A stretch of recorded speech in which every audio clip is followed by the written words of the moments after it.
What's up, guys? How's it going? How you doing? Good afternoon. Yeah, good morning. It is morning, isn't it? Yeah, it's morning. I'm just drinking my coffee, getting going. So, I mean, it's like 11. It's not super early. We got beers. I'm looking forward to that part of the day. Have you been skating the new park a lot, or have you just sort of been? Pretty much every day. I actually need to make myself go street skating. It's just the park is so fun that like some days I know I'm guaranteed to have fun at the park. And sometimes when you go out on the street missions and you want to go chase down a spot, or you don't feel like dealing with getting kicked out or driving far, you just know, like, if I just go to the park, it's going to be guaranteed good. So I do need to make myself get out in the streets more. Is that place, that's at Primitive, right? So it's... No. It's a separate location right near, but it's a separate building. It's like my own private clubhouse. Is it top secret, or is it like... I mean, I wouldn't say top secret, but... You have to call first. Yeah, no one else has access except me, so try and keep it exclusive. I mean, I'll let all the homies and people come, but you got to keep it a little exclusive. Yeah. Years ago, I used to be involved in distribution for Girl and Chocolate. I think when you were on them, actually, and wow. We had to go for a meeting at the old barracks, and I remember it was like full on, like a bit of a military operation to rendezvous that old place down next to the bridge, or wherever it was. And it's one of those things where, like, you want to keep it, you don't want to have 20 people there every time, but it's cool because like a lot of the younger guys, they like to skate like later at night, like around 8, 9, 10 at night. By that time I'm usually done anyway, so I don't mind. Like we go in shifts, so like usually I go probably around this time between like 10 and 2 I'll go, and then I'll be done after a few hours. So then the next group will come in, and so we kind of break it up nicely. The ledge looks amazing. How did you figure out how to make like a perfect ledge? Oh, we got that. It's a granite ledge. We got that the granite shipped in from Barcelona. No way, really? Yeah. So that's some European marble right there, granite. There's probably a bunch of lads in Barcelona really annoyed that you took some good marble away from Europe. Yeah, well, we just took a little piece of it. They got a lot over there, so. Yeah, we saw that thing about all the old Love Park stuff. All that stuff's still stacked. I saw that too, man. Someone's surely at some point has got to like get a hold of it and kind of reassemble it somewhere or something. Somebody has already had to have taken some pieces and at least rebuilt some ledges for themselves. Yeah, I hope so. But no, I didn't take the marble from any spots. We ordered it from. That would be better though, right? If it was just like Macba, but there was just a hole. Oh, that's amazing. Paul was here. Like, oh, you. That would be amazing. I owe you one granite ledge, yeah. So I guess we'll start off with like City Stars sort of era, if that's cool, like a little bit early off. And so I read that Kareem sort of like taught you a lot, like showed you the way with a lot of stuff, and like got you into jewelry and music and stuff like that. Like how much did he shape you as like to what you are today, sort of thing? Like how much did you... Definitely Kareem had a big impact on me. I mean, I found my love for hip hop through Kareem. Definitely found my love for jewelry through Kareem. Just like being around him, seeing how cool he is, see how smooth he moves. As a young kid, I definitely was soaking all that up and trying to, apply it into my life. But nobody can be as cool as Kareem. But we can try. Was there anything that like sort of stood out that he taught you, or anything, or was it just sort of everything about him? Yeah, it was just the style, the smoothness, like just how he was a people person, how he like, I don't know, he was able to move in a lot of different circles and like be comfortable and be like, but remain himself, so that's something that I feel has always been really cool about Kareem. And he always was very generous, took people under his wing, always let people like stay with them, always, was helping the future, so that was always really cool of Kareem. First time I met Stevie Williams was at Kareem's house. I must have been like 15. We were meeting up at his house to go skate. And Stevie was just sitting there on the couch watching TV. When we came in, and we were like, "Oh my god!" Like, that was right after. I want to say right after the Sixth Sense Transworld video came out, where he had the cameo in Kalis's part. Yeah. Around that time, so like we knew who he was, but like he wasn't like Stevie yet, you know, which is crazy. So yeah, I'll never forget that right there in Hollywood. He was just sitting in the Lazy Boy, chilling in Kareem's living room. And when we came in, it was like, whoa, like had a few of those kind of moments with those guys. Like it was, I got to meet the icons of that generation as a little kid, which was pretty epic. I guess it's kind of a weird thought then that you're kind of in that position these days, right? So like kids will see you and coming up and it's going to have the same impact. Yeah, maybe. I mean, it's definitely cool and flattering. And of course, it's something as a little kid you always dream to become. But I guess in my mind, I think everyone probably feels like their generation that they grew up in was like the golden era. In my mind, there was no cooler era than that era, like the like mid 90s, like Girl Chocolate World Industry era, like those dudes. Like to me, like that street skating era, like you can't recreate it, but like to me that feels like the coolest era. Like it can never be cooler than that. So I feel grateful that people may look up to me and see me, you know, in some kind of way, but it can't equal to that. It can't match those days, you know. No, I agree with that. That's my era. So for me, because I'm a little bit younger, like I remember being at Buzzy in 2006 and seeing you, and for me that was like, you were there. Yeah, I was there. Yeah, I've got your signature on a T-shirt somewhere. Right. Yeah, and it's just that for me was huge. That was like a similar sort of thing as you seeing Stevie, I guess, like seeing you and PJ Ladd and people like that. That blew my mind at the time. Like that was so crazy.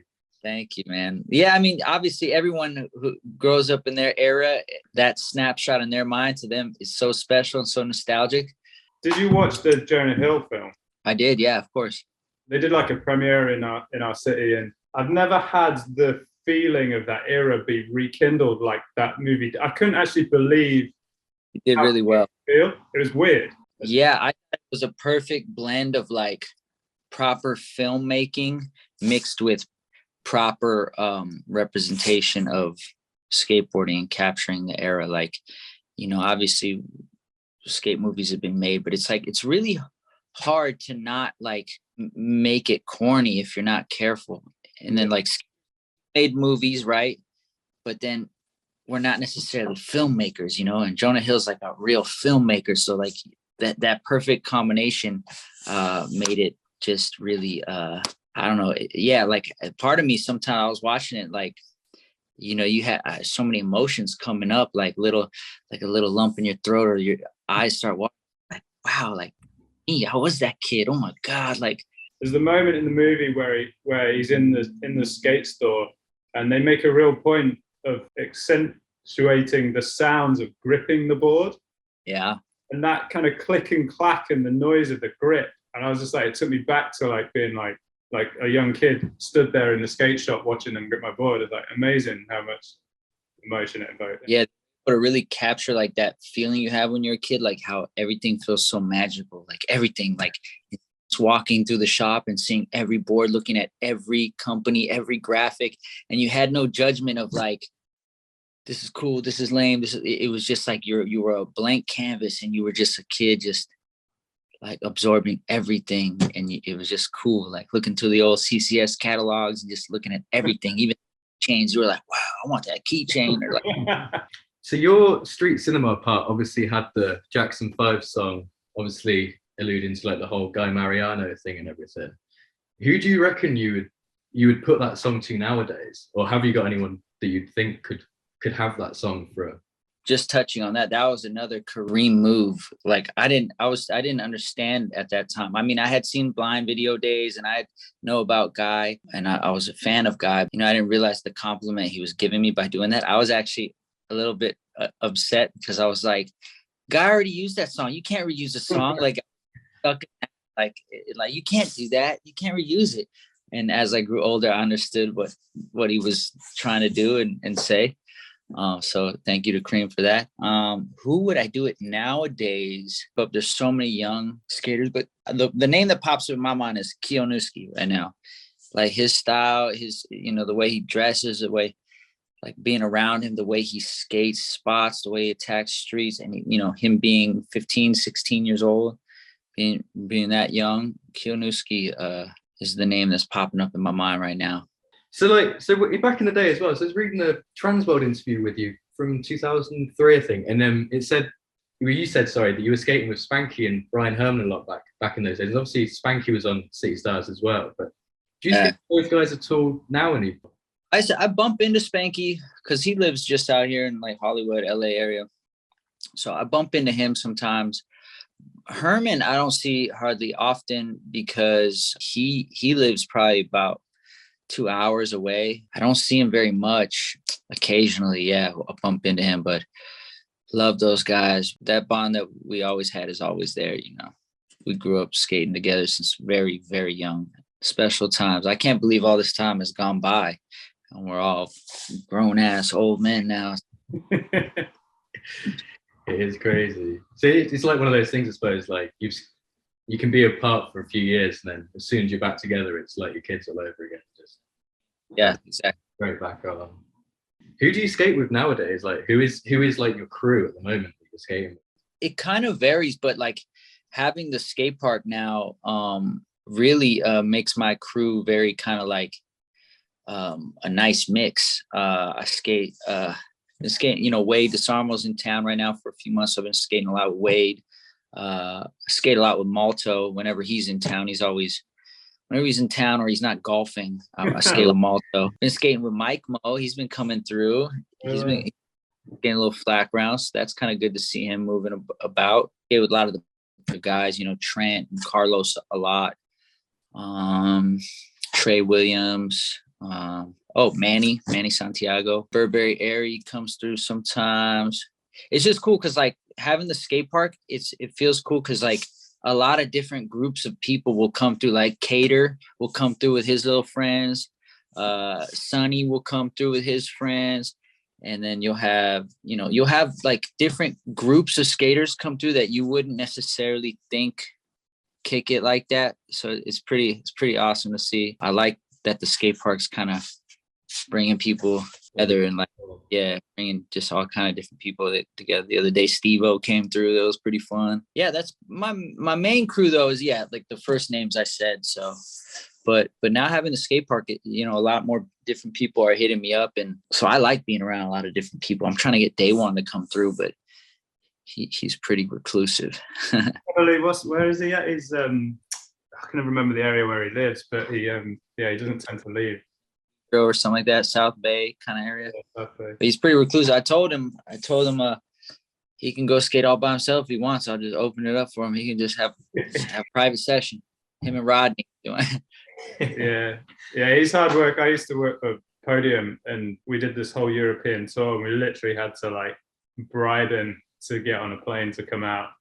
He's not so keen on traveling, I don't think. Well, whatever he's doing, man, he's got a good thing going, and he's still better than ever. So, he's Day One. He can do what he wants, man. He's literally done it for forever. So, yeah. What are you gonna say? We just want to see him, man. We just want to see the footage. That's all. Yeah, footage. We want to see him in person. We just want more Day One. You can't get enough Day One. That's all. So when you left City Stars, you left just before a pro board was dropped.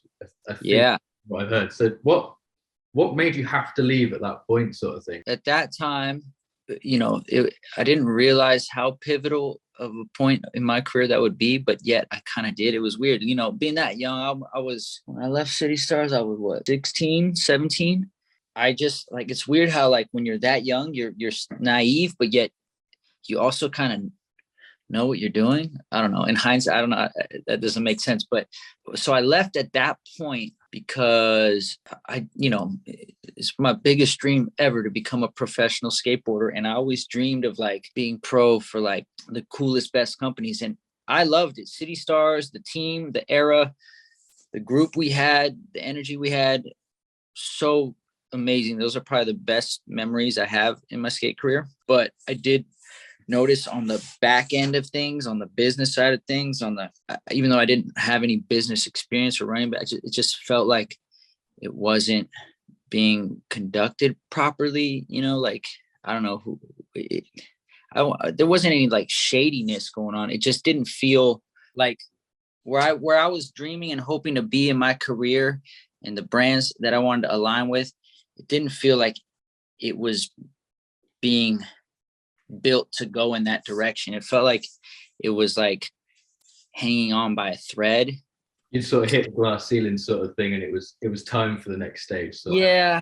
And just something in me instinctually knew that. And I think what really set it off for me is when we had an ad announcing me and Mikey Taylor as pro, and it was like you're looking in the magazine, all these awesome cool pictures, then ours comes up and it looks like it was just like photocopied in there. It just felt very like not high quality. And to me, I was like, I gotta go, I gotta leave. And it was the scariest, hardest decision to make for me at that time, and all the memories and time. And I knew all of us as friends, I knew I was gonna like bum everyone out, but I also knew I was gonna be bummed if I stayed and just, it's like, it just, I wouldn't have been fully happy. And I was really set on having my pro skater dream be a specific way in my mind, the way I envisioned it. And I just really wanted it to be that way. So I decided at that point I better leave once I saw the ad, because I don't know how I even realized it or knew enough, but I wanted to quit before they actually spent the money to manufacture all the boards with my name on it. I didn't want to leave them stuck with the whole inventory of boards that they couldn't sell. So I just had to make the move, and I was scared as hell. Tried to call Kareem, couldn't get a hold of him. So I ended up calling Joey Sorrell and telling Joey, and then Kareem called me back later. And then he asked me like, meet with him. I sat with him. We were like at a Subway sandwich, and I was just so scared, but he was so chill. He was so cool. And then we had a whole team meeting about it, and everybody was there. And I was just like, oh, and like, I was just so like, it was stressful for a kid, but I knew that's what I had to do. And, thank God in hindsight, I'm looking back and like the way everything turned out is it turned out to be the right decision, Yeah, sometimes you have to go with your gut feeling, I guess, with those things. It's hard to be the first mover when, if you're the first person to make a decision to do something like that, everyone's looking at you going like. Didn't realize that once I left, then that would make Mike, you want to leave, and then Spank, you want to leave. Like I wasn't obviously looking back at it now, you would think like, oh, that's obvious. Like you guys are all friends. We all skated every single day together. So it's not like anything changed of us skating together, but it's like, it was still different. So those guys ended up leaving. So it really kind of brought the whole program down. I think if anyone would have left at that point, it would have kind of brought the whole program down. But man, it was just a special time, man. Like, so did you have Girl sort of in mind, or had Costin spoken to you at all, or how did it sort of go from like the transfer? How did it sort of work? Yeah, so no, when I left City Stars, I had no other brands I was talking to, nothing. I was confident enough in myself at the time, but thinking like, okay, I'm trying to be humble, but at the time I was thinking like, I'm pretty sure I can get on whatever I want. And part of me at the time was like, it kind of would be cool to be on Zero. I'd be like the one dude who's like the top guy on Zero. Like that'd be kind of cool. And so I kind of floated around for a little while, just skating, just whatever boards that I had. I remember I was skating a lot with, of course, Spanky still at that time. And that was during the time of like, he was on America and they had the America Mansion, and Reynolds and Ellington, all those dudes lived in that house in Hollywood. And so Spanky would like let us come over there sometimes, and we'd stay the night and like hang out with those guys. And the boss gave me a box of Baker boards and asked me if I want to be on Baker. And I was like, whoa, that would be kind of awesome, like to be on Baker. And then I went skating with Tiba and Costin. Deerdick asked me if I want to be on Seek. And I was like, all these different options. And I was like, it was like a different type of stress now. Now it's like, oh, now I got to make another decision. I got to tell some people yes, some people no. Like, Was this before or after the In Bloom came out? This was after, because I believe in Bloom I'm skating all City Stars boards. If you hadn't already got on someone by then, once that video kind of dropped, if people were then knocking on the door, like, and you had endless offers from whoever, or whether it was just more just kind of a natural course of things. Yeah, I mean, definitely that video helped for sure. I mean, that video definitely is still probably the video part that people bring up to me the most. So that part definitely, I'm sure, had an impact on my next transition. And, you know, Eric Costin being my hero, my favorite skateboarder, you know, him, Reynolds, and Penny are my like trio of favorite skaters. So I was really tempted to ride for Baker because, you know, Reynolds also is one of my favorites. And to have my two favorites offer me to be a part of their brands, like, wow, I was living on cloud nine. And one day we went skating the Silmar Blue Rails. It was me, Eric, and Atiba. They picked me up. I was riding in the car with them. And yeah, Eric just turned around. I was like, so what's up, dude? What are you doing? Like, what's your plan? Like, I don't know. I'm just kind of skating and exploring, you know, like in my mind, I was confident I was going to land somewhere. I just wanted to make sure like I made the decision that I was going to be really happy with, that I wasn't going to change or regret after. So then he just said, so what's up? You want to ride for Girl? And I was just like looking at him, and it was like a surreal moment. I'm like this little kid who's seen this guy, Eric Costin, these videos growing up. And now he's looking at me directly in real life, asking me if I want to ride for the fucking coolest brand in skateboarding. I was just like, yeah, okay. Well, there in the car, we got him, and that was that. So, and all those other offers were just out the window. Didn't matter. I'm on Girl now. It's all good. I'm there. Yeah. Back then we skated this place called Northridge Skate Park right here by my house. And I remember the day I went to Girl and got my first box, they gave me everything I wanted. I walked out, there was so much shit, like so many boards, grip, trucks, wheels, all the 4-star clothes I wanted, everything. Like I got loaded up and I went straight. I set up a new board, my first Girl board. It was a Rudy Johnson. And the first Girl board I had ever skated. No, actually, no, I skated a Girl board before as a kid. But my first Girl board I skated when I was on the team. And I went to the Northridge Skate Park to skate it. And Deerdick showed up that day. Showed up, and he was like, so he saw the board I was riding. He's like, so that's it. I was like, yeah. I'm gonna ride for Girl. It's like, all right. It was pretty epic thinking back now, like the scenarios and the different people, and it was a really cool time in life. And yeah, so then I ended up with Girl, as we know. You know. Did you just go straight into filming for like the Yeah Right, or was it sort of like a bit of a? At that time, it was never I'm filming for this or for that.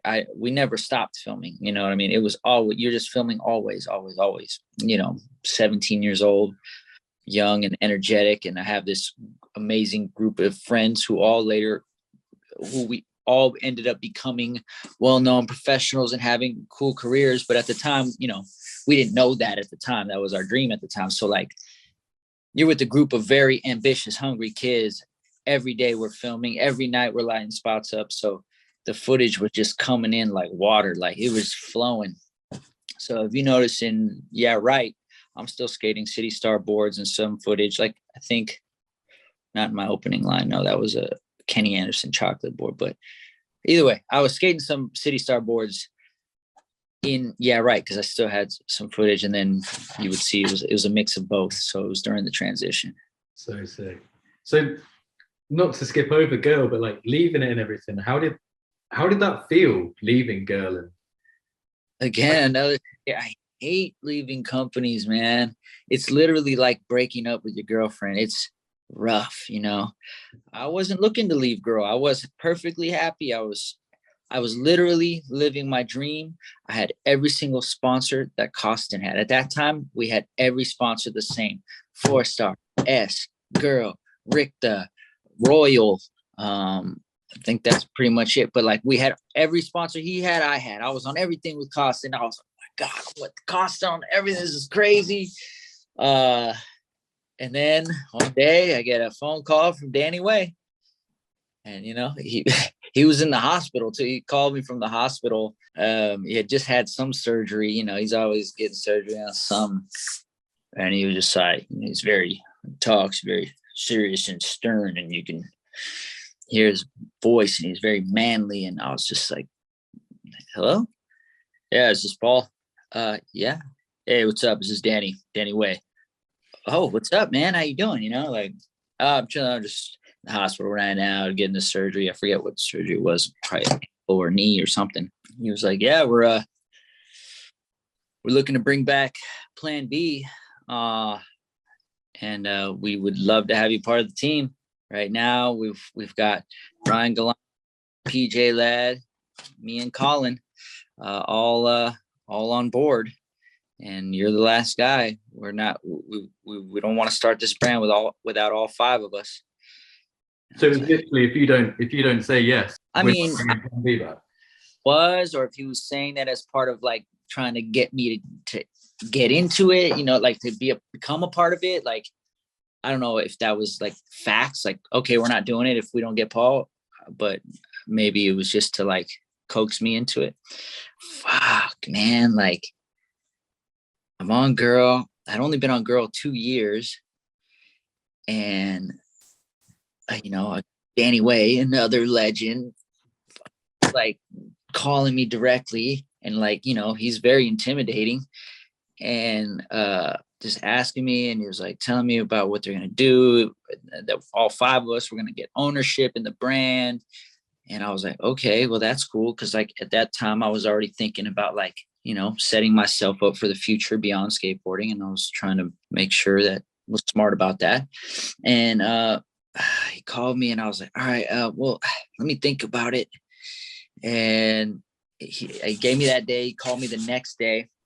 All day I'm thinking about it. I'm like, fuck, Plan B. They're bringing back Plan B. Like, you know, we all know how epic the original Plan B was. And I was like, they're bringing back Plan B. That's a huge legacy. Those are big shoes to fill. And then it was like, wow, like Danny Way's asking me to be part of the guys to carry that torch. Like, that's a huge honor. Like he, you know, looks at myself and PJ and Gallant as like guys worthy enough to carry the legacy that these guys built with their blood, sweat, and tears. You know what I mean? Like Mike Ternasky, all of that legendary, just epic era. And they're like, they pick us 3 to be the guys to like take it into the new era. Oh, fuck. I was like, wow, that's a lot of pressure, but also like huge honor. And my brain was going in so many different directions. And so I thought about it all night. And he called me next day. So what's up? You in? Like, yeah, man, I'm in. He told me, he's like, all right, well, we're still building it. We're still, you know, the launch isn't going to happen for a while. So you can't tell anybody about this. Like when you leave Girl or whatever, he was like, you can't say what you're leaving for, but it was top secret, right? Yeah. Yes, sir. Huh? Absolutely. Yeah. So I hang up with him and I'm like, fuck. Now I got to call Rick. Oh, man. So, like, I'm, like, just nervous. I'm trying to psych myself up. I'm looking at the phone. I'm, like, getting ready to press send and, like, and then I chicken out. Like, I'm going through this process. It's like when you're skating a big rail or some stairs and you're nervous. You keep rolling up. You're like, okay, right here. And then finally one time I just press send and I'm like, the phone's ringing. And I'm just like, please don't answer. Part of me is like, don't answer. And then he answers. I'm like, fuck. I'm like, what's up, Rick? Like, hey, man, what's going on? So, like, you know, we just do the small talk real quick. And then finally I'm like, hey, I kind of got this big opportunity. I can't even say what it is. I can't really talk about it, but it's like really big opportunity that literally just came out of nowhere, and I wasn't really looking for it, but it's kind of something real special that I feel like I need to take, and I need to do. But it's going to require me to step away from Girl. And he goes, what? Wait, why? Like, wait a minute, hold on, slow down. Like, like he's like absorbing the information. And he's like, well, can you at least come into the office and sit with us and talk with us? And like, I made up some bullshit excuse. It happened to be raining like really hard that day. And I know you guys are used to lots of rain, but over here in sunny California, we're not used to so much rain. And Girl was like, the offices was like an hour from my house. And I was like, well, dude, it's like, it's kind of raining really hard outside. I don't really feel comfortable driving all that way right now in the rain. He's like, yeah, it is raining pretty hard, whatever. He's like, well, what about tomorrow? I was like, maybe, like, yeah, if it's not raining so hard. Well, of course, next day, sunshine. And so like he called me the next morning, like, you coming in today? Like, come in and talk to us. Like, fuck. All right. So drive over there. I came in. It was like felt awkward, and I'm sitting in the office. I'm with Mike Carroll, Rick Howard, and Megan. The three owners of Girl, and we're sitting there on the couch. And I don't know how they found out, because I didn't say it, but I think it was Rick who was like, so you're leaving us for Plan B, huh? And I was like, what? I was like, I didn't know how to answer. Do I deny that, or like, what? Oh, how'd you find out? He's like, don't worry how we found out. But I was like, fuck. I was like, yeah, I couldn't uphold the lie. Like, yeah, Danny called me and asked me and blah blah. And they're like, and then you got Mike right there. So what's up, dude? Like, that's it? You gonna leave? I was like, well, I'm just trying to be like you guys, like, have some ownership, and it's you guys left Plan B to start Girl, and I'm starting and leaving Girl to start Plan B. Like, it was pretty ironic, actually. And I just remember, like, it was so painful for me to be in that room with all three of them just staring at me, and I'm just like, they're like just legendary people, and I'm just like, oh, what am I doing right now? And I remember him saying, well, if you're leaving Girl, does that mean you're leaving 4-Star? I was like, well, I wasn't thinking about it, but I mean, I don't know if that makes sense. I don't know. Like, I don't know. I remember somehow I ended up fucking leaving 4-Star too, which is the one thing I regret, because I fucking but I felt like it was so awkward that, like, I might as well just rip the Band-Aid all the way off, because I know every time I call Sam for a box of clothes, it's going to be awkward. Like, oh, can I, or like, we're going to do a 4-Star shoot and I'm with all these guys, and now I'm with them. But yet, like, I'm the guy who left. Now it's awkward. Like, in my teenage mind, I'm thinking, like, that's too much to bear. I can't keep putting myself back in there. Let me just rip it apart and just go hide in my hole. So yeah, that was kind of how that went. And made it through that. And then I called Danny, told him I left Girl, told him somehow they found out, I don't know how. And then I was on board. So did you know, would there be any other person aside from Danny Way or brands other than Plan B that would have got you away from Girl? Like, it just feels like that was like a perfect storm almost. Oh, no. It wouldn't have. There was no way I was leaving, like, for anything other than that unique situation that happened. Like, because just 2 years before that, I had, when I left City Stars, I literally took my time, and I had the option of pretty much anybody I really wanted to ride for. I had an opportunity to ride for them. So it's like, at that point, Girl was paying me very well on top of it. So I'm getting paid very well, and I'm on, like, the most respected, coolest company there is. I couldn't foresee any type of thing. Like, I'm just going to make a sideways move, like a lateral move. If I'm going to make a move, it's only going to be a move up, So it wasn't even on my mind. It was the furthest thing from my mind. It wasn't even like, it was literally like something that came out of thin air that I was not at all looking for. So that came, opportunity for ownership and just being a part of that legacy of Plan B and the impact that, and then PJ Ladd and fucking Ryan Gallant, and then Danny and Colin, just us five, like fucking crazy. So yeah, that was cool too. And originally it was supposed to be through Dwindle. When Danny called me, they had been talking to Dwindle, and Dwindle was where Plan B was going to be.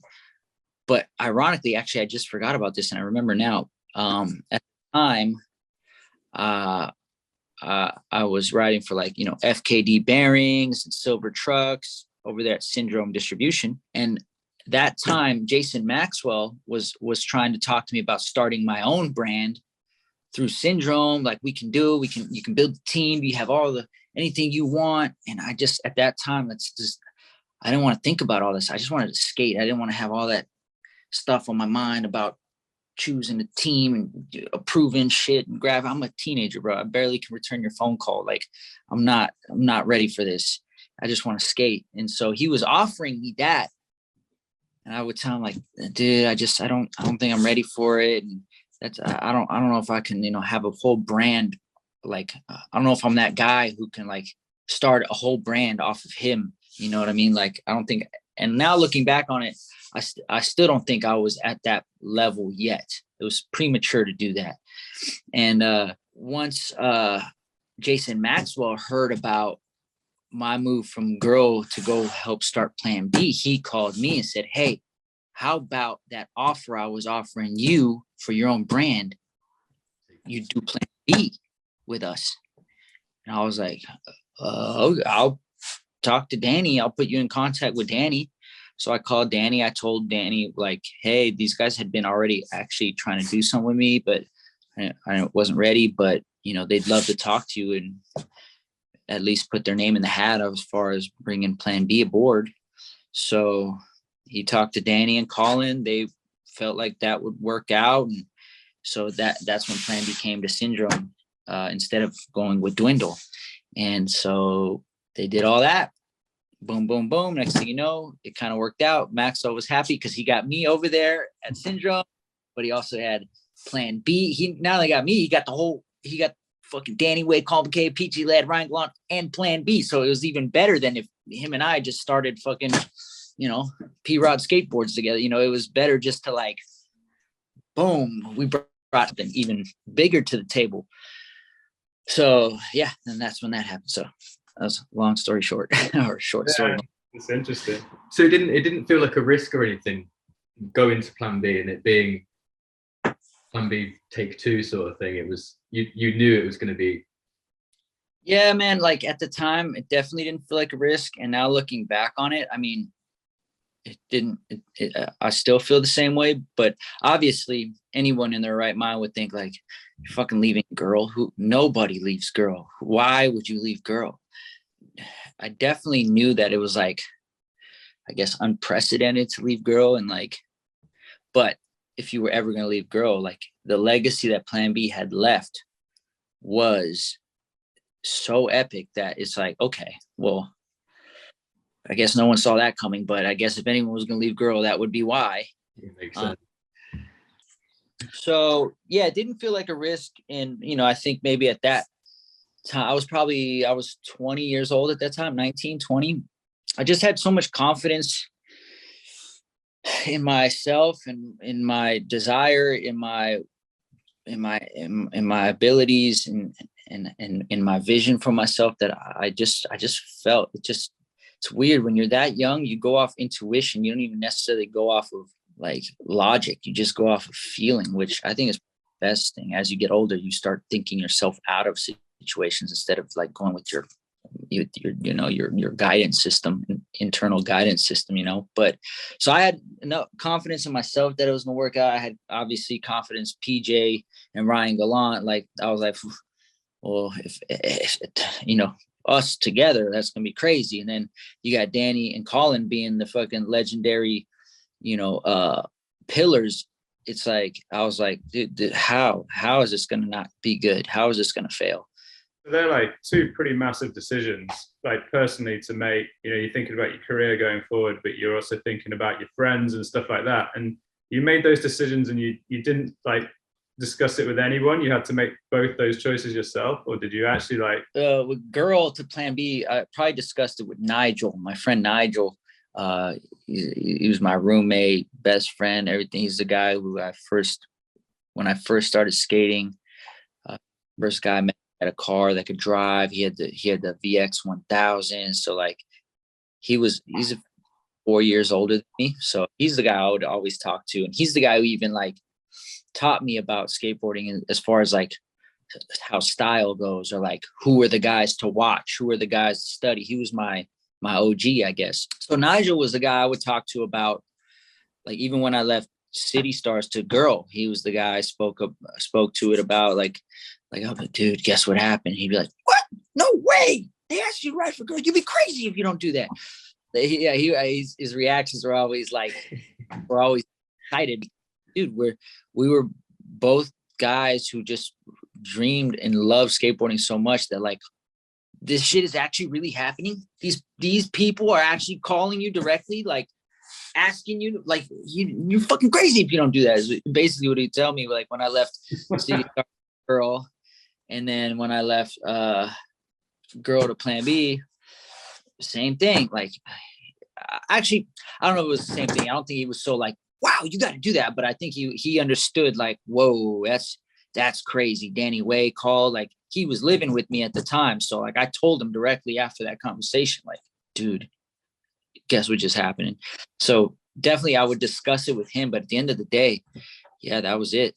Only him and I would really discuss it. And then I would just pray on it, go with my gut, and let her rip, you know? And that's how we ended up with Plan B. Positions of having to leave, especially when every time I felt like I was settled, like I was like, this is it. The next thing had to come along and happen, you know? Like, I don't know. That's life, though, isn't it? Yeah. Keeps moving. Yeah. Bring you with me while I refill my coffee. No problem. You've dropped some crazy parts throughout your career, and you've obviously won pretty much everything that's worth winning, like everything, which is nuts. Like, what feels better, like sitting at a premiere and your part coming up, or winning the competition, like getting that trophy? Dude, I honestly couldn't. I don't know. It's hard to compare the two, but I can't pick one over the other because they're two different challenges that are just so special. Like a video part, of course, especially in the era where I was coming up, where, like, you know, it was, you spent a couple years on a particular video part and whatnot, but to finally be sitting at the premiere and feeling so good about your video part and just can't wait for people to see what you've been working on or what you've been like dedicating your last couple years to. And, you know, when it works out and people actually do respond the way you were hoping they would respond, I mean, it's a high like you can never believe. And then you have contests where it's like you're nervous, your stomach is in knots, you got butterflies, your knees are shaking, but you're able to like calm yourself, get focused, execute what you've been envisioning, what you've been practicing the last couple of days on the course. And then to be the guy who wins it on that day against the people you're skating next to. You're looking at these guys like all the best people ever in the world right there. And you're like, wow, dude, today, on this day, I was able to pull through and like be the guy that the judges thought was the guy to win, overcoming all the nerves, overcoming, you know, just that, yeah, the nerves basically, and ending up holding the trophy at the end of the day, dude. It's crazy. It's a euphoric feeling that I can't explain, but they're two different challenges, but I guess it's probably the similar feeling. Like a video part is a challenge of like doing my hardest thing I can possibly, it's like my art piece. It's an artwork. Like how you envision the part looking, how the order of the tricks, what tricks you really, your dream tricks that you want to get. And then, you know, the time and time again of trying and trying and trying. And finally you get the clip, or you finally land the trick the way you were hoping to land it. And all the fucking times you go out trying to film and you come home empty-handed, discouraged. And it's just such an emotional roller coaster over a long stretch period of time. And then finally for it to come together and you're sitting there and you're like, man, it was all worth it. And you remember every clip, what you did that day. Oh, I remember we went and ate here after that. Oh, I remember that night. That was the night that this happened. And so-and-so got that clip too that night. And like, oh yeah, like I remember wanting to wear that outfit and get the clip in that outfit. I was psyched. Like just those things, like after years worth, and you finally get to sit there and see it edited with the whole rest of the team and the music. It's like, whoa, like that was worth it. But then a contest right here, right now, like your hardest trick you could possibly do right now, one try, go. And you're able to overcome the mental, the mental challenges, the nerves, the fear, the crowd, the distraction, whatever. And you do it and you land it and you're rolling away. And you're like, whoa, like, fuck, that worked. And then you get the trophy and that, yeah, it's two different challenges. Like right here, right now, do or die, go. And no matter how many times you've done a trick, 1,000,000 times, no matter how consistent you are at it at the skate park, if you're so nervous that your knees are shaking and your brain is flustered, you're not thinking right, you're gonna mess up. It doesn't matter how many times you did it. It's not even the trick anymore. It's about overcoming yourself. So for me, I get most proud of myself when I overcome myself, because I always thought of myself as like a nervous person. So like, wow, like I was able to overcome the nerves and go toe to toe with the best of the world in the world right now. Cool. Like you can't fucking replace that feeling. That's just the best. So what happens when you're like, if you're in a contest? I've always thought about this when you watch something like Street League, and you got everyone's kind of like, let's say you're doing the best trick section of Street League or whatever, and you got everyone's kind of waiting for their turn. What happened? You're obviously thinking, you know what you're going to do for the most part. Your turn's coming up, and then someone in front of you just drops a ridiculous trick. Yeah. Your goes in like 2 goes or whatever. Do you then have to think on your feet and kind of go, shit, yeah, I'm gonna have to put a flip into that now? Or absolutely. If your goal is to win and trying to win, then yeah, there's plenty of times in Street League where you're like, well, fuck, there goes my plan. like all right. But like, you know, I've skated enough of them over the years now where like I'll have things that I want to do that I feel like I have a high probability of landing and also feel like they'll get good scores. But then I'll also have like a couple secret weapons in the back of my mind that I'm like, all right, if it gets to this point, I got to try these. And it's more risky, not necessarily the highest likelihood of landing it, but I got to the point where my mentality is either try to win or just don't show up. Well, why show up for no reason? You know, like, you know, skating cons for me, it's like, look, dude, I'm not afraid and I'm not shy to say like, yeah, I want to win. I want to try and win. Like I'm coming here and I'm going to practice. Yes, I'm going to have a game plan. And yes, I'm going to try to win. Like, you know, you got certain people who are like, nah, whatever, who cares? I don't even care. Like, cool, that's you. But I want to win. So I'm going to try my best. And yeah, if I suck and if I mess up terribly and I skate like shit, I'm pissed. I'm depressed. I'm mad. The whole next day or two, I'm pissed off at myself. And I keep replaying it in my mind of like, why the fuck did I do that or whatever? But that's the same feeling that makes it so good when it all comes together and you do win. So I think you said it in a 9 Club where you're on about like you've got to build your way into tricks. So like when you're filming street, like you work, say you're doing switch flip crook, you'll do like switch crook and then whatever, build your way into the trick. Yeah. With Street League, obviously you don't really have that. Like, how does that? Do you just go for the tricks that you know you have on lock, or is it the adrenaline of the competition sort of thing that sort of pulls you through? Like, you know, of course you have practice before the contest, so you're able to like warm up and work your way into those tricks in practice. But yeah, at street, it's like, okay, it's go time. No more practice. This guy goes, and you might be standing around for a little bit, and you might be like, fuck, I'm getting cold. And you stay warm up. That's why you'll see everybody on the sidelines, like doing kick flips on the top of the deck, or whatever you can do to keep your body feel like you're warmed up still.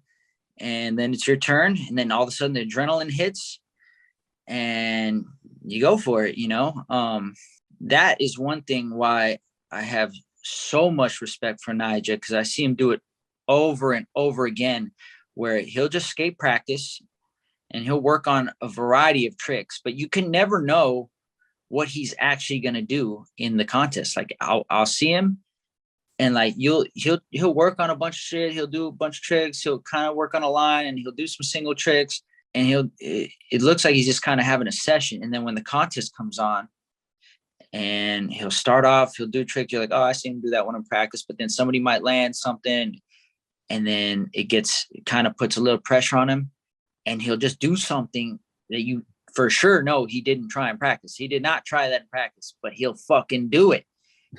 And he has I've never seen anyone better at this ability, than him. He has the ability to just in the moment. I think the more pressure it is on him, the more he actually is able to be focused. Like some people, when the pressure on you makes your mind fucking flustering, like you can't think straight. Like I think it makes him laser focused. He's actually his most dangerous at that point. Yeah, it looks like he kind of needs it sometimes, like. Yeah, and so he has the best ability. That's why I feel like obviously nowadays, like, you got Yuto and you got other guys who are good contest skaters who might sneak out a win here and there. But like, until people understand that you don't beat Nigel with tricks, you beat him with your mindset. Like, then he's going to keep dominating for a while, because nobody's got a stronger mind than him.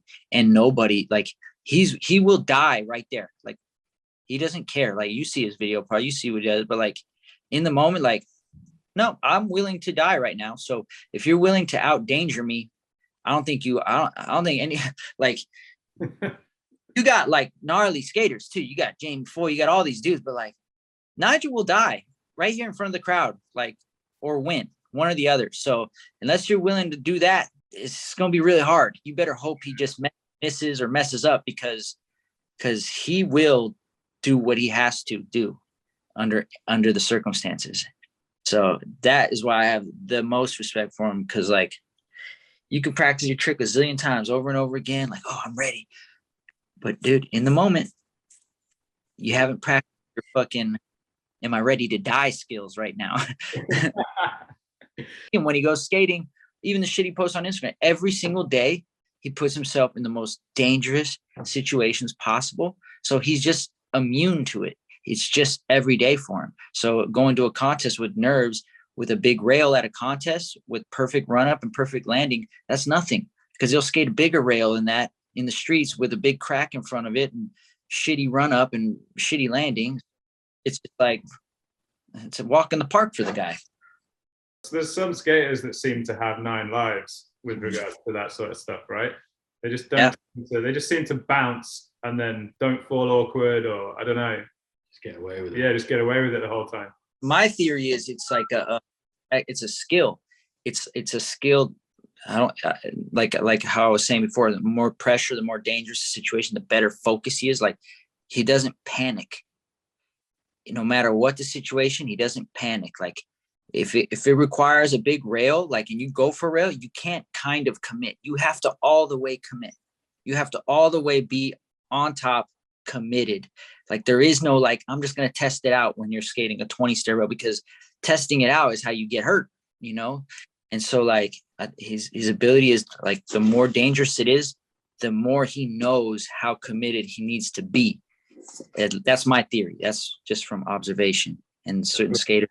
And of course, sometimes you still get smoked, no doubt. But like, even when you get smoked, it's not a panic. Like, you're not panicking and like making yourself do all these weird, awkward things. You're still just bailing it, Oh. just any other bail sort of thing. Yeah. And if, there's freak accidents, but yeah, he's definitely gotten away with some serious bails. Like, respect, man. I've got a few in my head right now that I can see. But that's things like, you obviously go into competitions and you go in with the mindset of wanting to win. And then when you go to somewhere like Tampa, obviously the vibes may be slightly different. It's obviously still a competition that you want to win. Like, how does that compare to Street League? Is it a completely different vibe, or does it just sort of appear that way on the outside sort of thing? It's way different. It's a way different, just the format in general is just like, it's the classic format. And then Tampa is just like, it's such a classic event, classic contest that it's more like almost more like a party. You know what I mean? Like, looks like. Or more loose, a little more party vibe, a little more just like come out, have fun vibe. But I mean, you still see the guys who usually end up winning are still the guys you'll see at Street League usually. You know what I mean? Like, it's still the guys who are like real contest dudes, and those guys will, whatever format you put them in, they'll tend to figure it out. That's the level of skater they are. This year was my first year back to contests in 5 years. So it was definitely like, I was so nervous at all the street leagues this year because it felt crazy to be back. I never thought I was ever going to want to skate a contest again. And now I'm coming back. I'm fucking the oldest guy in the contest. All these things. I was dummy nervous. So hopefully I got that out of my system this year or last year. And hopefully this year I can, who knows, maybe the old dog might be able to be in the fight still, Oh, I've got no doubt. Did you have like any aim for Olympics last year at all? Or was that sort of? I did kind of, but I did and I didn't, dude. I was, so obviously we know the Olympics were supposed to happen in 2020. And I still wasn't healed from my knee injury by that time. So there was no way. So in my mind, I didn't even have the idea of like trying to make it to the Olympics. It was just out of my mind. And so then COVID comes around and pushes it another year. And at that time, when COVID hits like March of last year, I'm skating all the time. I'm, skating street again. I didn't have the skate park or anything. But I was skating all the time. I was skating with Manny a lot. And I was feeling good. I was skating decent. Everything was cool. And, we're driving home from a spot one day and Manny was like filming his last video part and, or his video part that he last dropped, not his last video part, but he was filming his video part that he last dropped. And he was just like, we're the same. I'm like maybe a year older than him. And, he's killing it. Every spot we go to, he's getting clip after clip, skating these rails, and he's looking amazing. And he's like so healthy and I'm just like looking at him like, wow, dude, he's inspiring me. Like, we're basically same age, and like he's still out here like getting it like when we were in our early 20s. I'm looking at him like feeling really inspired. Like I still got more in the tank. Like I still can like contribute, and I'm coming off the injury. So my mind is still like, with the knee, I'm still like a little iffy, and I'm still, when you go through an injury like that, at least for me, like your mind goes everywhere. Like, am I ever going to come back again? And then some days you're like, fuck that, I'm come back better than ever. And then other days you're like, I don't know, dude. I don't think it's ever going to be the same again. And you just go through this back and forth. And so one day we're skating. I think I got a trick that day. I filmed the line and I was feeling good. I was starting to skate good.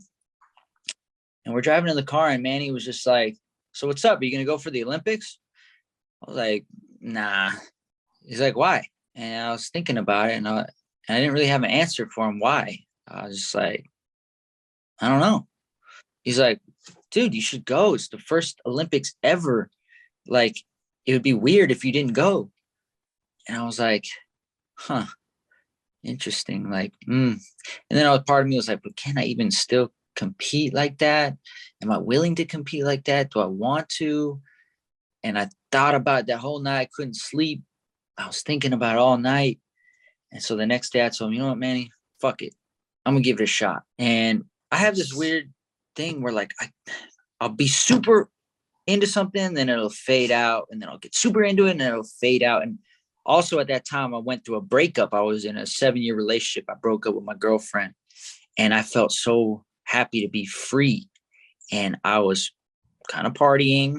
I was kind of hanging out with the ladies. It was so, like I would be distracted because I'm like a guy who just got out of jail, and I'm just like, whoa, this is cool. Like I can hang out with this girl. Cool. Like, all right, yeah.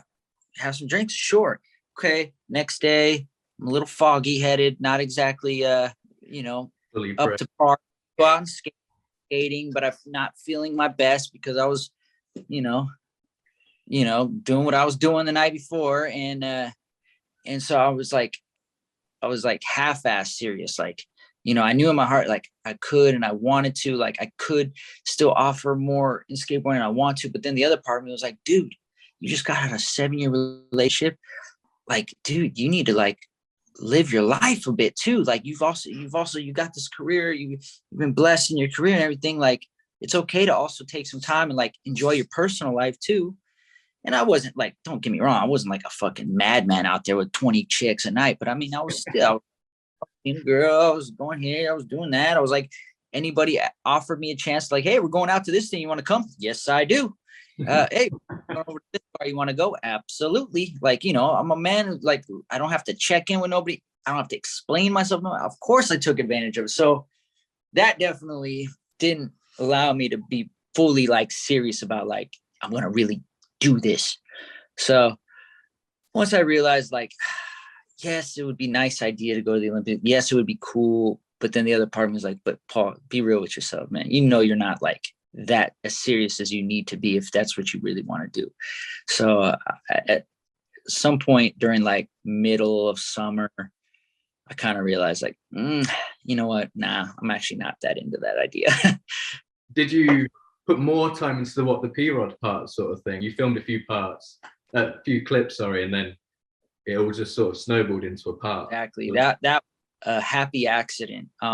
Because I'm coming out with the shoe and Nike, and I had came out with the Dunk the year before, and they just said, I was still coming off the injury, but I was skating again, and they didn't really expect much of me. So they were just like, if you can get a couple Instagram clips for the launch of the shoe, let's just do that. Like, let's just get like, 3-4 Instagram clips and we'll drop them. So then for the P-Rod, when that was about to come out, they were kind of like, let's just do that again. Just kind of get some clips and we can drop for Instagram or whatever. So I was like, okay. Yeah. So I went out and skated. I filmed one trick. It was the nollie frontside, no side, nollie back heel out. I'd never done that trick before for some reason. I don't know why. It seems like a trick I would have done, but I never did it. A lot of times, if I don't really feel excited with a trick, I'm like, I'm just going to put it on Instagram. I'm like impatient. I have to if I get the trick, I'm just going to put it up now. I can't wait. And then since I knew I got it and I was like gonna put it on Instagram, but then I was like thinking, well, shit, I got to do this footage for the P-Rod. I didn't have any shoes yet. I didn't have samples. I had a sample, but they were too small for me.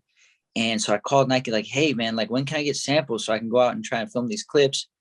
It got delayed, it lagged, whatever. So I said, fuck it, dude. I did the nollie front nose side, nollie back heel. I was like, okay, I think I can do it again. Let me just go back and skate the samples that were, I wear a size 10, but the samples were size 9. So let me just go back and try and skate these 9s and just do it there. So went back, thankfully did it. I was like, all right, well, I got one Instagram clip for the launch of the shoe. And then the shoes finally came in that were my size. So I was like, okay, cool. Let's go back out and film. And then I think the second thing I got was like that line where I did nollie cab down the first set and then a big flip down the second set.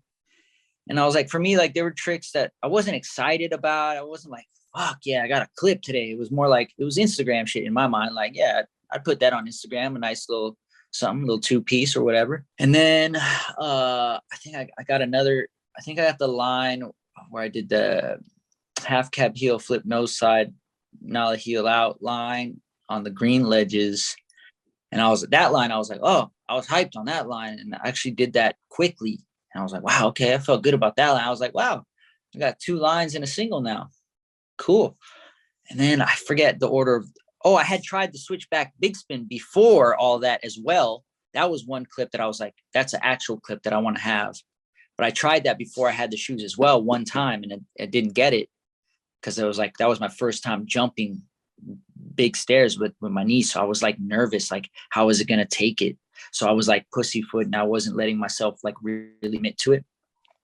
So then I was like, well, shit, now that I have these shoes, it would be kind of sick if I got that switchback big spin for like, you know, tie up these Instagram pieces. So I got the switchback big spin. And then once we realized I had like 5 tricks, I was feeling motivated, and I was like, I felt the momentum happening. And then I had some other spot ideas, got a couple more tricks. And I was like, wait a minute, dude, like we still have like 2 months before the shoe's supposed to come out. And I've already did this in a few weeks. So I was like, fuck it. Let me just keep going as long as I can until we get there and just see how much we have by then. So that's what I just kept doing and kept filming. And then slowly Spanish Mike and I started realizing as we got closer to the date, like it might be like a little like kind of part, like not the full length part, but it's something, you know, it's like a little something. It's definitely more than just Instagram. So that's how that kind of evolved. Yeah. It's definitely more than Instagram. That switch big spin is unbelievable. Like I can't get my head around that trick. It's so cool. So that's a really good part. Like that was, how hard was it to get, like you're saying, like jumping down the stairs with your knee and everything, like to get back into that like mindset of jumping down and stuff? It wasn't that hard. Thankfully, like I was real confident. Like I really did a lot of rehab. I did more than what they asked me to do because I was bored, man. For 2 years, I couldn't skate. So I literally just went to the gym 5 days a week, every single day. Like I've been working out at the gym I worked out at for a long time before I got hurt anyways. So I already had a really good relationship with my chiropractor, really good relationship with those guys there. When I got hurt, that's the guy I called. He got me my surgeon, everything. So my surgeon would tell me, okay, do rehab 2 to 3 times a week. So I went back to where my chiropractic office is. Chiropractor, it's like a chiropractic office and gym. So I went there. They put me with a physical therapist, and I would work with the physical therapist specifically just on the knee. But then right after physical therapy, I'd go work with my trainer, my chiropractor, Dr. Eddie, and he would put me through a full body workout. So I would basically do 2 workouts back to back, and I would do that Monday through Friday for a year and a half. Yeah. So I was in shape. So I felt when I was coming back to start jumping, I would always tell myself, like, dude, like you're healthy, you're strong. The doctor says you can skate. Like you did it all. Like you did more than everything. It's there. Trust it. So that being said, I didn't just go fucking hucking down anything. I started small and, you know, started feeling comfortable with my flip tricks again, and, you know, got them down, small stuff. And all this time during the P-Rod part, like the skate park was being built, but nobody knew about it. I was keeping it secret because I wanted to surprise the Primitive team. Like all of a sudden one day it's a finished park. Here you go. We got a park. So nobody knew except like me, Manny, Spanish Mike, because we would go there after as it starts getting built. We would go there and skate by ourselves secretly. And so I have the little drop there. So I would be working on that. And then slowly but surely, all right, let me go to the 8 stair, like just ollie it, switch ollie it, 180 it, nollie it, and like see how my knee feels, see how I'm feeling. And then slowly but surely I would like do my tricks on the small gap, and okay, now let me try this on the 8 stair now. And then I would just keep going back and forth. So then I would start doing the switch big spins down the small gap. And then they were feeling really consistent. And we went to skate Silmar High, where the 11 stair is, but also it's the same spot where the blue rails are. And Manny wanted to film a trick there for his video part. So I went with him.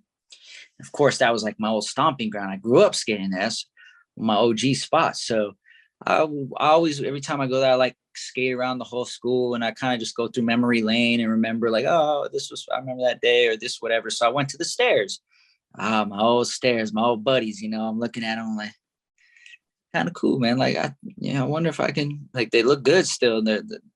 And then Manny told me, dude, you should do the switch big spin down these. I was like, yeah, maybe I should. So I started having it in my mind. And so I started working on it at the park on the small gap again, some more. And then I was like, all right, let me do it down the 8th stair. Let me see if I can do it down the 8th stair and feel confident, then I think I could take it to the 11th stair, you know? So that's how I built up to it. But even then I went the first time to try the 11, and it was just mentally, I was just scared. I didn't know, like that was a lot more impact than the stairs I have at the park. I was still like a little bit nervous. Like, how's my knee going to handle this? Or like, what happens if I like slip out weird? Like, is it, you know, I was just, the last thing I want to do is like start all the way over at square one and fuck up my knee. So I would try it, but like I would let it spin, but I wouldn't let myself catch it. I'll kick it away and then just tumble out of it.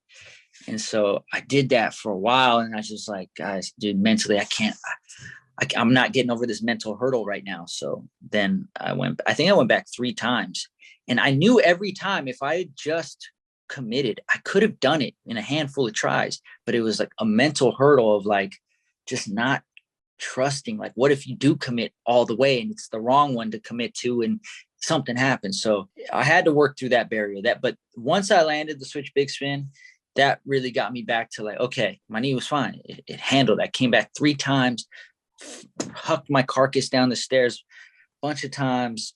It held up fine, didn't hurt, nothing crazy happened. Now just keep at it. So that was that. Sorry, my answers get long-winded. Don't worry at all. It's great. So how does that part compare with like your other ones? Because obviously it was sort of like a comeback in a way from the knee and everything. Like, do you hold that one just as high as everything else sort of thing? I mean, the footage in it is just as good. What, the rod part? Yeah. Just like obviously, like, I don't know if you have like favorite parts or whatever, if that's like up there with your favorites. No, it's not. Yeah, at first, you know, like I was saying, like there's a couple of tricks in there that was just like that, like I would typically put on Instagram, but I just decided to hold it, and like thankfully I did because it helped build momentum. But like, no, it's definitely not. Like as I got older, the way I would approach video parts is like, I didn't even want to put a trick in my part unless it took me more than an hour to do. Like that's the kind of like standard I would put on myself. Like for the last part I had before that in the primitive video, never. Like every one of those tricks, for a majority of those tricks, I went back to those spots 5 times or more, tried for hours at a time till I finally did those tricks. So like I put so much stress on myself to try to like, you know, as I get older, I still want to be like, well, dude, I don't want to just be the old guy that they're like, well, it was just sick to see you skate, dude. Like I still want to do shit that like is relevant to today's standards, you know, like I still want to be like in the mix. So I didn't want to just be like, fuck, you know, the token old guy who just like, hey, you had a couple clips, it was sick. I still want to be in the game, man. So that's what I would do for the never part. So for this part, you know, some of those things, you know, I landed quickly. Some of them weren't really that much of a battle. Really, the main thing that was a battle was the switchback big spin, and then the line I did with the nollie flip crook on the rail, because that was also like the first rail I had really skated too since I came back. So I was like nervous about all that too. So other than that, the other tricks were just ones that like I felt good about. I mean, don't get me wrong, I was stoked, but the standard I'd put on myself, like if it takes me less than a fucking hour or I do it quick and easy, then it's just going straight to Instagram. But yeah, it's long story short. No, I don't rank it very high. It's special in the sense of like, it signifies like me coming back, but I definitely see it. And I'm like, I know I have more than that. I know I still have more than that. I know that, you know, you get older, whatever, father time, you know, is undefeated. I know that, like, and I know the level of skating that there is nowadays, but I still know I have more than that. I still know I got more to give than that. So I can't wait to see it. This year is to like really, like last year was like, I'm back, I'm back around, get used to seeing me, but hopefully this year I'm like able to like, you know, just kind of still contribute something good to the game. So do you have a favorite part then? Do you have like your favorite part, or is it just sort of maybe era? Hard, because yeah, all different eras, man. And yeah. I think I have 15 or 14 parts, something like that, different eras, different times. But I don't know. I mean, I was really proud of the footage that I had in Primitive video and never. I was really proud of that stuff because I worked really hard for those shit. It wasn't the most amount of footage. It wasn't a lot, but it took a lot just to get those tricks. Like I said, every one of those I went back 5-6 times for, nuts. And what the parts? Like, like the whole thing with musicians, like some musicians don't listen to their own music once they put it out or whatever. Like as a skater, do you ever sit down and watch your own part like that? If I go to Spanish Mike's house, I do, because he has this thing, like whoever comes in his house, a pro skater or whatever, he like puts your part on for you and makes you see. So if I go to his house, I see him. But usually what I do, especially as technology got better, is like every time I get a clip, I ask the filmer to just send it to me on my phone, and I keep a little album on my phone of my newest footage. So like if I get a clip, I'll watch that clip over and over again for like, while it's still new, while I'm still, or I'll even like, if we go and I get close, I'll have them send me the tries that I got the closest, and I'll watch that over and over again and kind of like try and study it and see what I did wrong or what I could do right or whatever, just analyzing it. So I'll watch the footage while I have my phone. And usually once it's edited and all put together on the music, obviously you're going to watch the finished product, but I don't usually go back and watch the actual finished edited version of it. But sometimes if I'm feeling really nostalgic, I'll go back and watch like City Stars or In Bloom or something, just to like, wow, dude, where the fuck did that time go? Like, I remember that shit so vivid. And where did that kid go? Like, when I want to get back in touch with that fire, when I feel like I'm being lazy and I'm not feeling like, when I feel like I'm being lazy and not feeling inspired to really go at it and skating, I'll go back and try to reconnect with that kid and remember like, yo, the fire in that kid's belly was crazy. So, find it, I'll try and reconnect with it for sure. That's sick. So I was thinking like, so obviously your Nothing But the Truth part was Sonic Youth, wasn't it? That's probably my favorite P-Rod part is Nothing But. I love the song with that and everything. I love that so much, like the way it builds up. But I know you said that you originally wanted a Nirvana song for it. Yeah. I was just curious, like what Nirvana song did you want? I think it was Frances Farmer Will Have Her Revenge. I think it was. I think that's what I wanted, but we just couldn't get the rights. They wanted like $100-something thousand for the song or whatever, so that got denied. So then we ended up with Sonic Youth, which ended up still being great. Obviously, I didn't realize Primitive was a shot in 2008 until recently. Like, what was the deal with all of that? How did that come about? Like, was that just looking for the future past skateboarding sort of thing? Yeah, still kind of along with that mentality. So I had a friend, Andy, who used to work at the skate shop that I used to skate for when I was a little guy. He managed the skate shop, and he mentored me along with Nigel. He's a huge sneakerhead, and he worked retail the whole time I knew him. So when I finally got that Nike contract in 2004, he called me. He was like, dude, you got that Nike plug. We should open our own shop, sneakers. I know how to run a store. I'm telling you, we'll kill it. And, I was 19 when I got on Nike. I was still like, I do want to have future investments, but I was like, this sounds like a whole lot to me. I don't like a lot of money to invest. I'm not ready for this. It feels too big. But he kept all the time talking, you should do it. I'm telling you. For the next 2-3 years, he was on top of me about it. Finally, by that time I'm 22, and I'm like, okay, I'm more established with Nike now. I have better relationships at Nike at that time. I'm like, all right, well, maybe it is something I should consider. So I started talking to some people at Nike, like, what would it take, or how would I go about opening a shop? Like, how do I get an account? Just whatever. And they started saying like, well, you'd have to do this or that, blah, blah, blah. So I would relay the information back to Andy, and little by little, they're looking for locations and all that. So long story short, put together a business plan, pitch it to Nike. They approved giving us an account, and we invest money and build out the shop and open it up in August 2008. And there it was. It was like a nice sneaker store, dope ass shoe wall. We carried other kind of clothes in there, and we had skateboards, some skateboards, but mainly it was like Plan B boards, and all my sponsors, Venture, all my sponsors had stuff.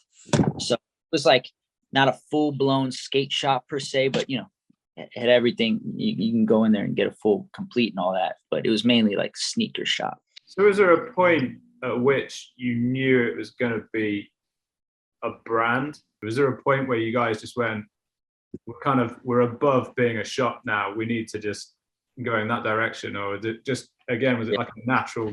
It was natural. It wasn't necessarily intentional. My partner Jubal and Andy, they ran the shop, and these guys are like really like design minded. They love designing shit. And so naturally you open a shop, you're gonna make t-shirts for your shop or hoodies for your shop. Made a couple boards for the shop. But like they were pretty cool. They were cool ass shirts and boards and stuff. We noticed people like kind of gravitated towards it and started buying them, buying the hoodies, the shirts, hats, whatever. We had super cool new era hats. And so little by little, we would expand like how many designs we would put out little by little. By we, I mean they would expand it, because I'm not a designer guy. All this time, I'm just out there skating my ass off.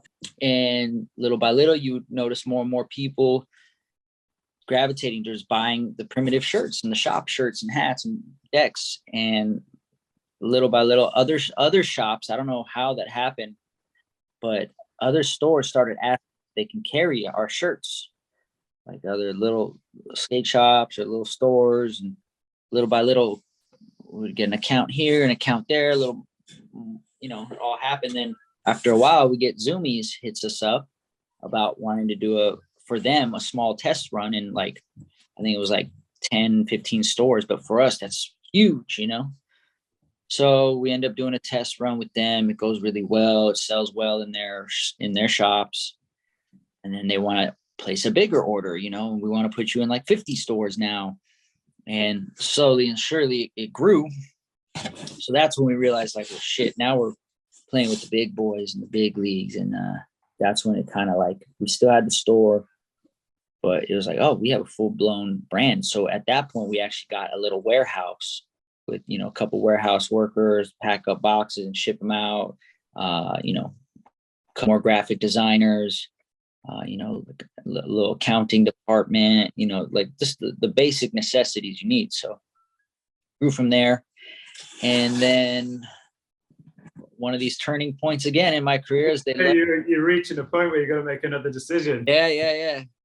2012, this idea started floating around in my mind. I was spending a lot of time with Steve Berra, 2011, 2012. And we were working on different projects. He did this really cool Mountain Dew commercial with me. He did this really cool project for Target. I was skating for Target at the time. Really cool series of things there. And I was spending a lot of time with Steve. And he was just, we just chop it up. He's a very forward thinker. And he was just talking about like how, like, how online is going to be the thing. Like how, online sales are going to be the new skate shops, virtual, all that. And, at that time, I think the Barracks was just starting to start the canteen or starting to tinker with it. And, especially at that time, it was super taboo to talk about, like, you can't do that. Only skate shops, like, boom, boom, boom.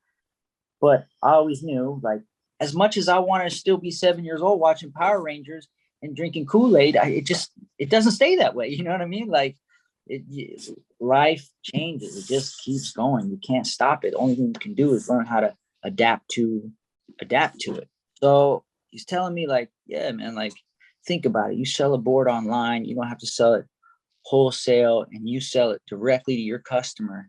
You get all the margin, right? Like, you don't have to, just take a $2 royalty or whatever. And this time it makes a lot of sense.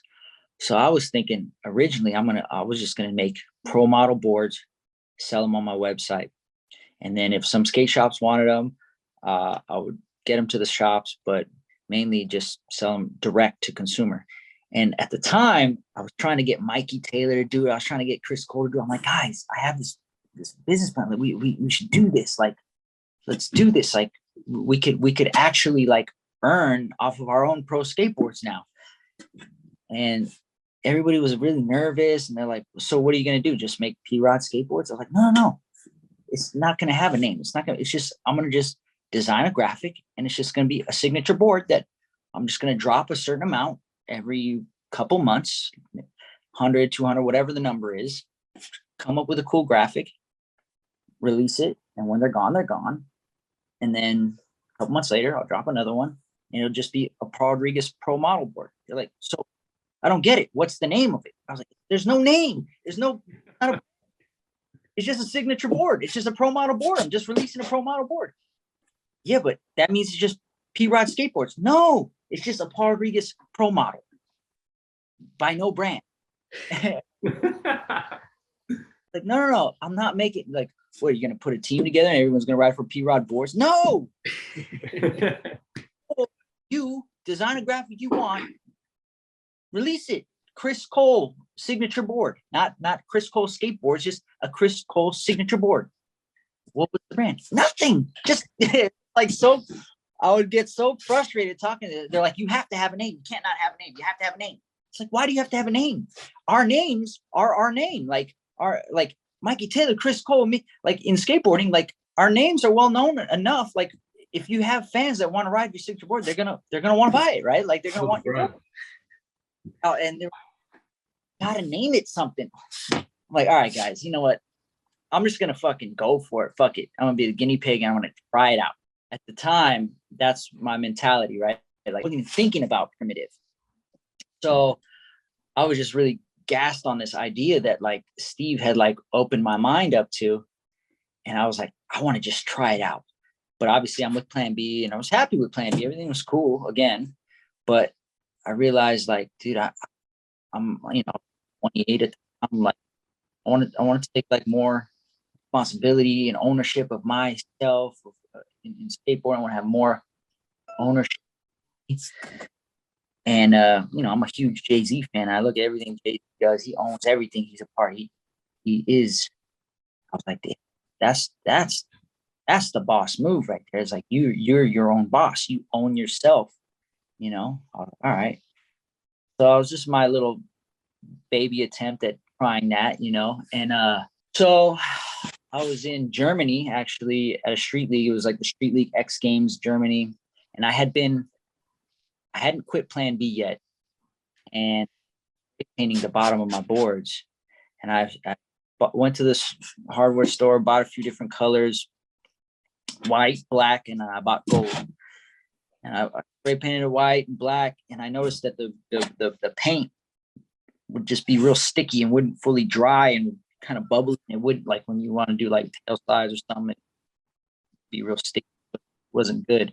And for some reason the gold paint went on real smooth and it dried good, and it wasn't sticky.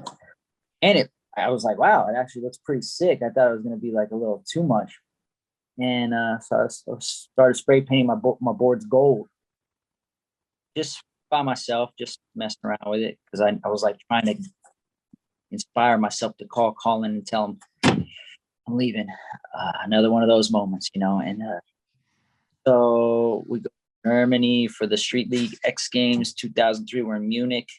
I show up and I'm painting a gold board, just a Nike sticker, Target sticker. I have one of the boards I can show you, but show up, spray, and Ryan, team manager, he sees that. He doesn't say anything to me, but he calls Colin. It was one of these exactly right here. It was this one right there, just like that. Do you see the Plan B under here? Yeah.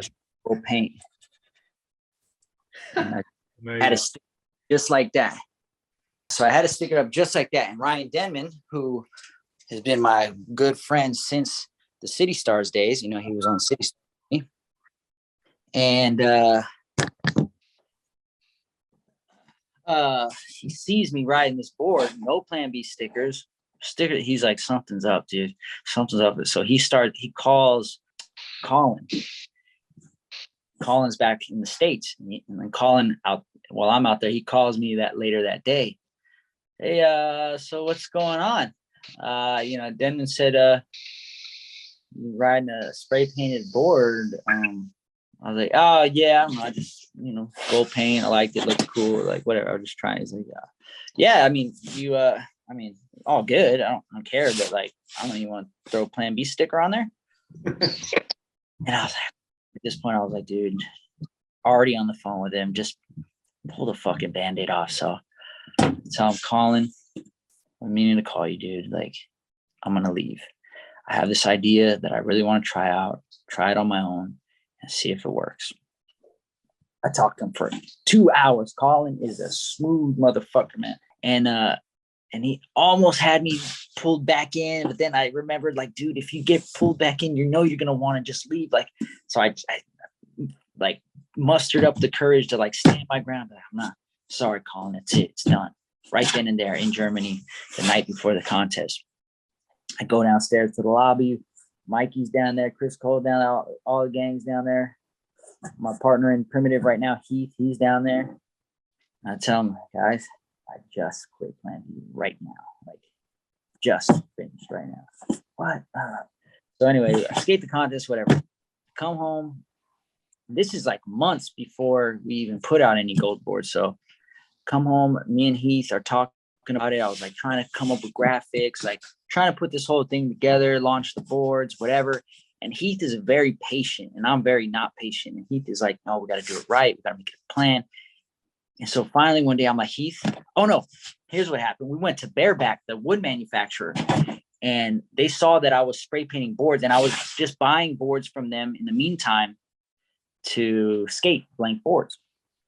And they saw that I had been spray painting boards, and they happened to have this cool gold foil. In one of the boxes they sent me boards with, they just took it upon themselves and sent the boards just gold foil, no graphic, just pure gold foil. And it looked dope. It was like, you guys have seen the Primitive gold boards, I'm sure. It was like that, but with no graphic. And I was like, wow, skating it. It was gleaming. I would do tricks. I would put it up on Instagram. All the comments like, that board's sick. Where can I get that board? You should sell those boards. I want one of those boards. Everybody talking like that. And I'm just like, I just tell you, we'll figure out a graphic later, dude. But let's just put these boards out. Just gold, nothing, not even my name on them. He's like, dude, it's not gonna, no, like, we got to do it. We got to have your name on it. We got to like make graphic. And we had this idea for the gold bar board, but we didn't know how to like raise we wanted to feel textured, like it was embossed into the board. We didn't know how to do that. And so I was just telling Heath, dude, I don't care. We're doing it. I get over impatient, and he just too patient for me sometimes. He's like, all right, well, fine. We'll just at least do one thing. Let's put together a little marketing plan. So we made like a series of videos, one of the interview, me kind of talking, me skating this ledge in my backyard, a couple of different like little videos. And he was like, the week of the launch, we'll release one video every day for the week. And then we'll announce that we're launching midnight on, I think it was like December 12th or something, 2013. So I was like, fuck it. Let's just test it. Who cares? Like, let's just do 500 boards and put it on my website and just see what happens. Like, it's not a huge investment, not so much money. Fuck it. If it fails, it fails. Who cares? We tried. Now we just try something else. And then he comes up with the idea, well, I think we should have you sign every one of them and number it, sign and numbered each one of them. So cool. We did a video of that when I went down to Bareback, filmed, signed and numbered every one of them. Sat there, signed 500 boards. And then we did the videos, launched it. And at this time I was in Argentina on a Nike demo trip on the day of the launch. And I forget the time difference, but it was like 3 or 4 in the morning. I'm asleep. And my girlfriend at the time calls because she was the one who helped organize and ship out all the boards. It launched at midnight.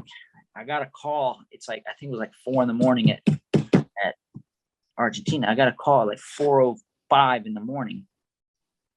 Pick up, hello? Like, they're gone. They're all gone. Like, what? They sold out. They're gone. They were gone in the first 2 minutes. They're gone. Well, are you serious? They're gone. What? Yeah. They're like, I was like excited. Like by the time I wake up, let's see how many we sold. Like I didn't know what to expect, right? Like we thought if we sold 500 boards within 1 month, we just stumbled on something amazing.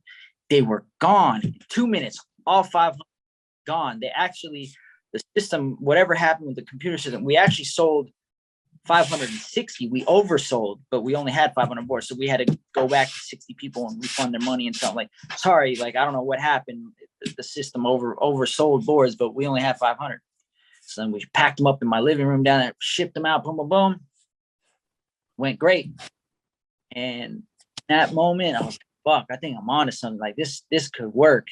I started realizing like, yeah, this will work for a certain amount of time, right? Like one, you're going to piss off a lot of skate shops who supported you over a lot of years. And, you know, how's that going to affect Nike's relationship with these skate shops and your shoes? And how's that going to affect, you know, any other sponsor you're associated with? Because all these shops they might hate you now and they don't want any of your product. And now you're making enemies after all these years. And I was like, fuck, yeah, that's fuck, man. I didn't even think of that. So I was like, yeah, okay. Like I don't want to do that. I want to fucking, you know, been so welcomed and supported over so many years by all these shops in the industry, like just to turn around and just fucking say, fuck you. Like I'm getting it. Once they really got put into perspective that way from, I was like, fuck, okay, I can't do that. All right, well, let's still tell them online. We're trying to get them to shops, and I'm over here with Heath trying to figure it out. Like, but I don't want to deal with it. I want to skate. Like, I don't want to like do all this stuff. And so then my partner Andy from Primitive calls me and says, "Hey, man, I don't even know why I didn't think of it. Hey, you know, I see. I know you're trying to do things with skateboarding, but like, you know, have this brand right here. Why don't we make Primitive Skateboards?" I was like, duh, like, yeah, okay, cool. Talk to Heath. We did it. Like, we have infrastructure already. We have a warehouse. We have shipping capabilities. We have everything you need, right? Like, so we decided, all right, we're going to make it Primitive Skateboards. And I also realized that, sure, I might sell boards every couple months, make a little more money on the boards than I would if just having a sponsor. Not like crazy amount, but I'm still making more. But what happens when I want to retire? Or what happens when I'm not like the fucking big shot anymore? And like, you know, kids are on to the next guy. Then it ends when I end. But a brand, you know, if you do it right, can on beyond you, you know. So that's when we decided to do Primitive Skate, and then kind of go back to the original skate model and whatnot. And yeah. How much did knowing that Carlos Ribeiro and Nick Tucker were sort of like not fully on a team, did that help you sort of go into making a team, like a skate team and everything as well, knowing that those two unbelievable dudes were like available? I knew once we were going to change the model from just making signature boards to actually making a brand or making it Primitive Skateboard, then I knew at that time, well, we got to make a team. I can't just be the only guy on Primitive Skateboard. That's a little weird. So Carlos, I mean, Heath told me about Carlos years ago. Carlos, I don't know what the hell was going on with anybody else. What's wrong with these people? Because Carlos is, obviously, we all know how amazing he is, how gifted he is. But like when I first met him, he was getting flow from chocolate. And that was his dream, to ride for chocolate. He was getting flowed. First met him, skated with him. He was awesome. We had a good time. We hit it off. Cool. Well, I talked with Ryan Denman, talked with Plan B guys. I was like, dude, guys, like, they're not doing anything with this guy. Maybe we should try and do something with him, start giving him boards and see if we can work him onto the team. He started getting Plan B stuff. And then after a while, this was still before I left. If I remember, I think he left getting Plan B flow and went back to Girl or Chocolate flow, because I think that they were maybe talking about doing something with them or made him feel that maybe. I could be wrong right now, but and then by the time, you know, I don't remember how long exactly the amount of time went by, but when I ended up leaving Plan B to go do this and end up starting Primitive Skate, this man's still over here on flow. I'm like, what's the matter with these people? So I went, Heath and I called him, set up a meeting with him, whatever, talked to him, like, man, I know chocolate is your dream. I can't compete with that. Like I know what it is to when you're young and you have this vision of what you want your career to be. I know how like you stick to your guns, but I was like, but look, we believe in you, man. Like you are amazing. Like I want to put you on, like I want to launch this brand with you on. You know, kind of similar what Danny was telling me when Plan B was coming around. Like I want it to be you, me, and at the time it was Nick also. Nick was getting flowed, I think, from Expedition or something. And I thought Nick was incredible, you know? So we talked to Nick, he was down. Carlos, I think he juggled with it a little bit, like, but there's the chance, like chocolate is, I think they might do something. What if they do? And then I missed the opportunity. I think he was having an internal struggle. But then eventually, obviously, he came around and he was like, all right, I'm going to do it. Like, you know, we were able to like put him on a team, you know, give him a little bit of money and like help further along his dream of being a pro skater. So, yeah, we had us three. It was the team at first and launched with those guys, and the rest is history. You see that a lot. Dudes who are just like, they're so good and they're nice guys and you can't work out why they're not getting stuff off. Does that happen a lot? So much. I mean, even now, there's some guys that I would like to put on the team.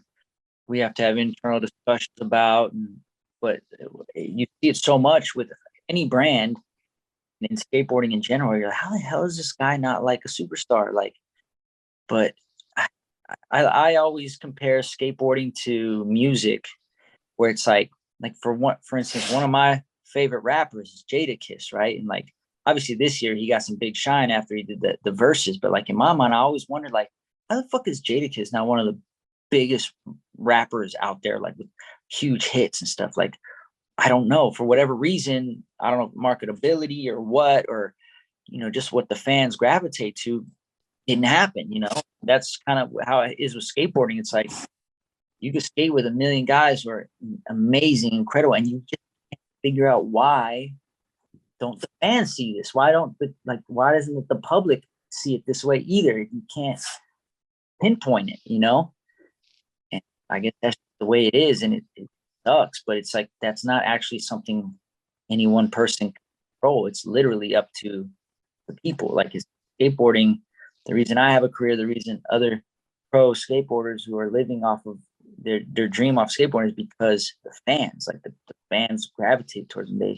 They've deemed these people as people they enjoy watching skating. You know what I mean? Like it's out of anybody's control. So I don't have an answer for everybody. Some people you can tell why it's not working out or whatever, but some people you're like, fuck, you got me lost. And Carlos was definitely a guy, and Nick were definitely two guys. I was like, these guys are tripping. Like these companies just flowing, these guys are tripping, dude. Like, but it was good fortune for us at Primitive that these guys were available, because I didn't want to start the brand and just go poach people. I didn't want to just go like to make enemies with all these people that I knew of that own these brands, but I also wanted to have a sick ass team. But I wasn't going to go to, you know, certain brands and take their main guys and be like, nope, we're going to make this superstar team and take everybody else's guys and we're having here. And now I'm the guy who fucking is assholes stealing off everyone's brand. So they were the perfect people to start the brand with, because they had been around for a while. People knew who they were. And I didn't have to steal them from anybody. So if you were a genre of music, what do you reckon you would be? Or your skateboarding, what would your skateboarding be? Fuck, that's a great question. I've never been asked that. Up until recently, I would have told you hip hop. I love hip hop. I'm a big hip hop fan.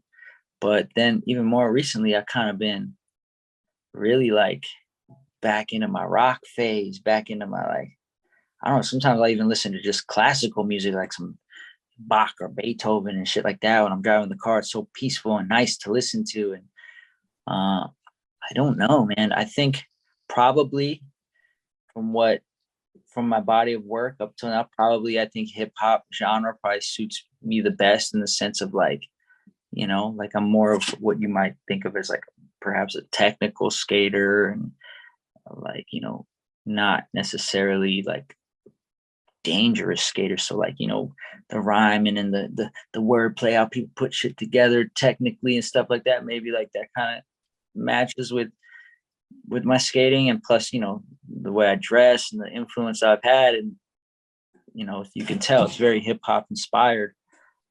So yeah, I guess hip hop would be it. What's for 2022 for like you, for Primitive? Like, you know, obviously you're back skating again fully after your injury, and is there designs on the next Olympics? Is there anything cool coming up with Primitive? Yeah, Primitive, we're definitely launching a full-length video this year. I'm working and trying to get myself a full part in that.